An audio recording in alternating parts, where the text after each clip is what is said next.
Southeast Radio's Business Matters with Karl Fitzpatrick.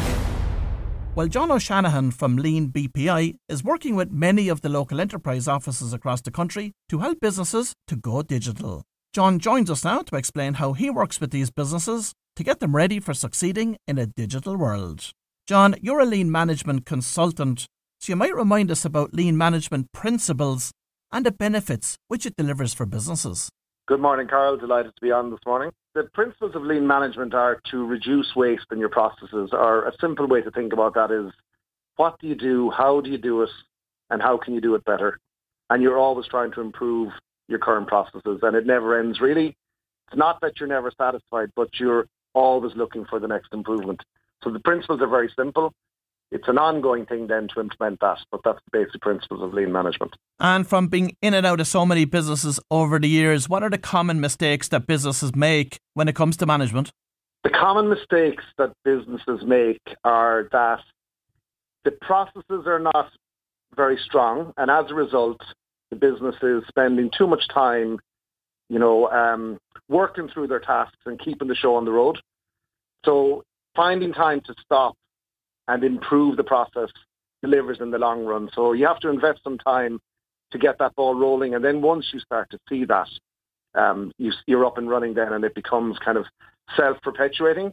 But to stop, take stock, and look for help as well if you need help. Most people need a bit of help. Get someone in that has a different eye to you looking at your own business. You won't see the opportunity. Someone comes in, can question you, and make some changes. So it's important. To make improvement, you are usually making changes. It's not business as usual. Are we still at a situation where many businesses are still too reliant on Excel spreadsheets?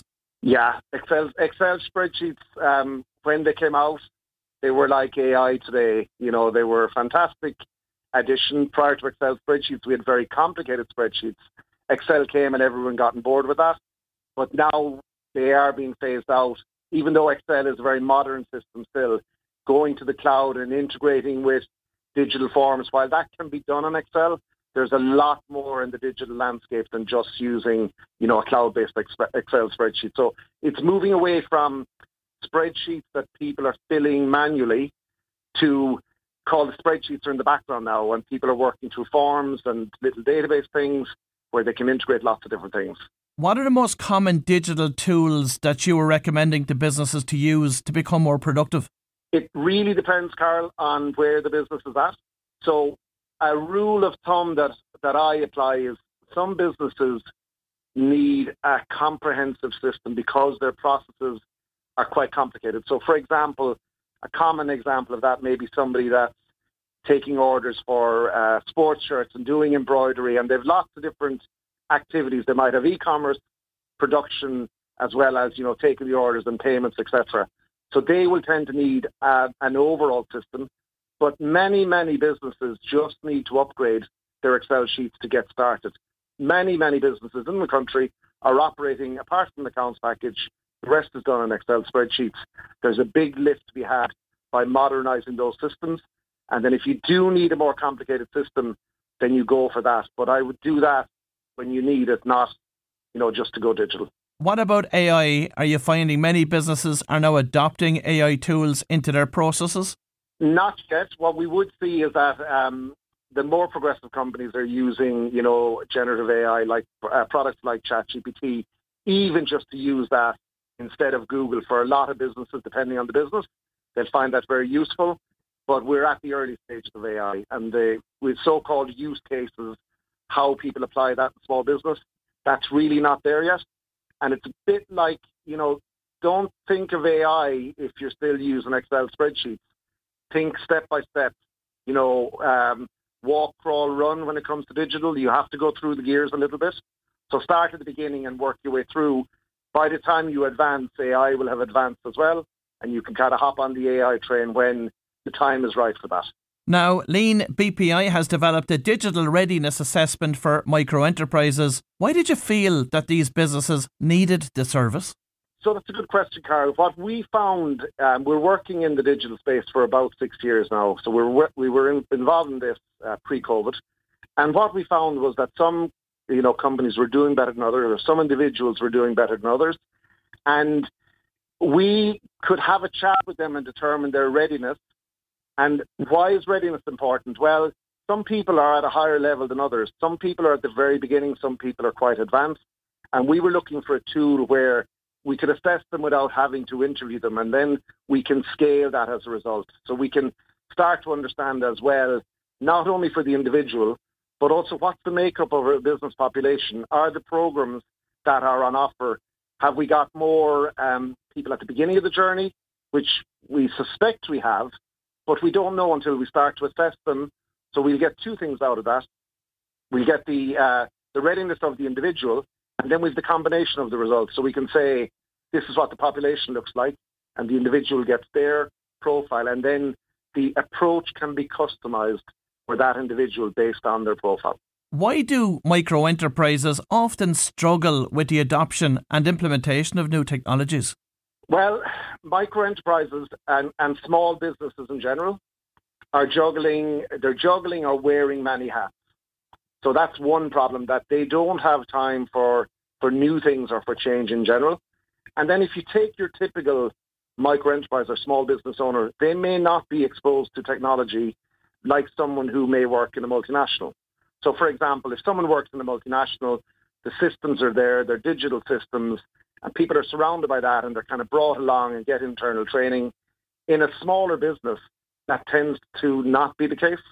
So there are the people that go and find technology, and you will find absolute leaders in small business around the country that are embracing technology. But for the majority of them, they're busy on the day job. They're busy working late into the evening, juggling all the problems that running a business entails. So in a larger business, you have the departments. But in a smaller business, you usually have the owner and, a smaller staff or a smaller team, and they're working on a lot of problems. So they don't have the time. Per se, if you took the small business owner and gave them the same training, they'd do every bit as good as anyone working in a multinational, but they just don't have that exposure. So talk to us about the digital readiness assessment and how it is used. So the digital readiness assessment it takes about 10 minutes to complete online. And from that, what we will do is we will, through a series of questions, so we collect some data around gender and size of business, some kind of background information to improve the kind of the results from that. But the core questions then identify where people are in terms of their attitude to digital or to going digital. So different people will have different areas where some people are strong on all aspects that we check. So there are a number of questions that look at your optimism towards digital, your innovativeness. So how creative are you around implementing digital? How comfortable are you? And also there's some questions around your security around digital. Like, for example, how trusting are you of digital? Do you trust in digital systems? We put these together and we end up with a profile.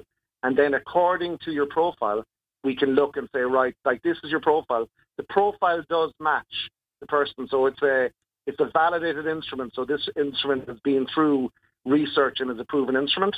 So we can then tell people, look, for example, one of the profiles is a hesitator.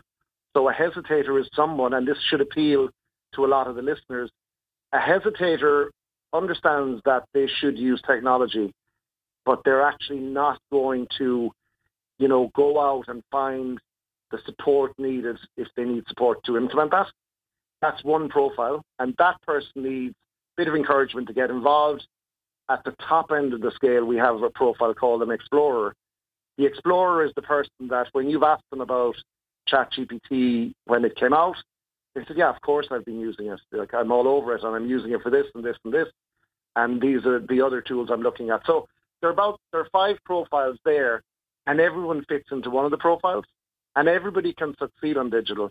But we first need to kind of look and see, where are you? And then we pitch the support if you need support according to your level, and we bring you along. And on the topic of supports, will LeanBPI provide any assistance to micro-enterprises in selecting the appropriate technologies for their business? Absolutely. So I suppose if we look at supports in general and the timing of releasing our digital readiness assessment, it's coincidental, but it's very good timing. So up to now, the local enterprise offices have a digital for business program that they've rolled out on a pilot basis across the country for the last year or two. And they're recently announced, it's very new, that this Digital for Business program is now available to every enterprise in the country up to 50 staff. So we've gone from a program that was open to manufacturing, internationally traded services with under 10 staff to all levels. So you can do your assessment and then you can apply for a Digital for Business program. So really what we're doing I suppose we're lucky that the Irish government have provided these supports.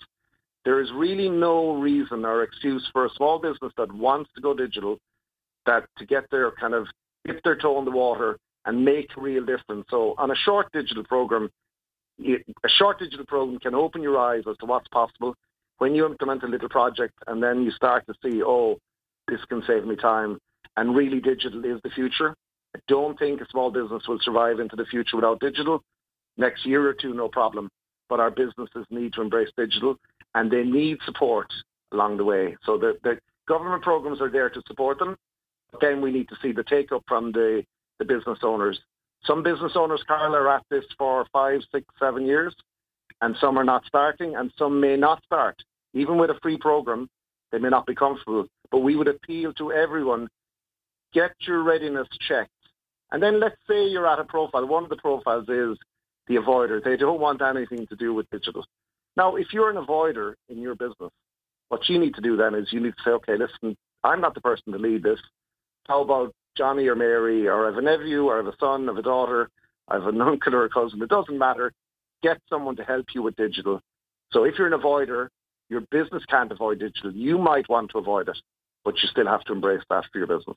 And John, what government supports are available to businesses to help with the cost of implementing new technologies?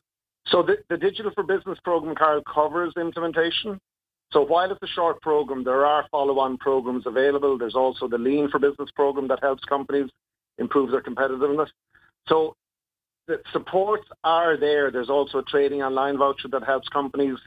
That was principally for their website in the past, but that has recently been announced that that's being, improved to include modernization of your digital systems.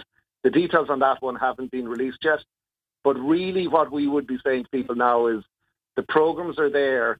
Go and talk to your local enterprise office. If you've under 50 staff, go and talk to your local enterprise office. There's also fantastic supports there from Enterprise Ireland. There's the Digital Discovery program that allows people also to do a project on a short engagement. So it's really about, challenge yourself to implement some digital systems and pick the right provider that will help you implement some projects. Because digital is about, I won't say the business owner managers to get their hands dirty, but you have to implement. Because when you implement, you see it's a bit like driving a car versus like taking lessons and never getting behind the wheel. You need to get some digital into your business, see the benefit, and then once you get the bug, you don't need to be a technical person to take advantage of digital. You just kind of get it into your business and let it go from there. And what local enterprise offices are you currently working with, and do you plan to extend your collaboration with the entire LEO network across the country? Well, we already work with nearly the full LEO network across the country on the Digital for Business program. And then the digital readiness assessment is a pilot. So we're working with, select LEOs initially to start collecting some data. And we hope to widen the reach of the digital readiness assessment outside the LEO network as well to people in general in companies. So if you have a company, a larger company, and you're saying you want to go digital and you think so-and-so will head that up in that department, we believe that checking the digital readiness of the person is really good because then you can make sure they're aligned with what you're trying to do. So over time, we hope to expand that across the country, but we've very good engagement from many of the LEOs right now, Carl. And finally, John, what are your growth plans for the business over the coming years? What we would hope is that we have to stay current ourselves with digital technologies. So we have an interesting, angle to look at. So one is we are very interested in helping people at the beginning, and we will continue to do that as long as that cohort is there. But we are also working at the very high end. So we're working on new technologies, emerging technologies like robotic process automation. We've many of our LEO clients embracing that technology that's probably not even used in a lot of our larger companies. And then we're watching things like machine learning, artificial intelligence, but we will not bring those to small business until the use cases and the problems are there to be solved with those technologies. So we're happy to just support the kind of small business ecosystem. We are here to help any business in the country that wants to go digital. If you've tried and you failed, give us a call. We love, taking on these kind of problems and helping you to get out the other end and get digital into your systems. Well, if you've just tuned in, that was John O'Shanahan from LeanBPI, and I'd like to thank John for his contribution to this morning's show. Southeast Radio's Business Matters with Karl Fitzpatrick.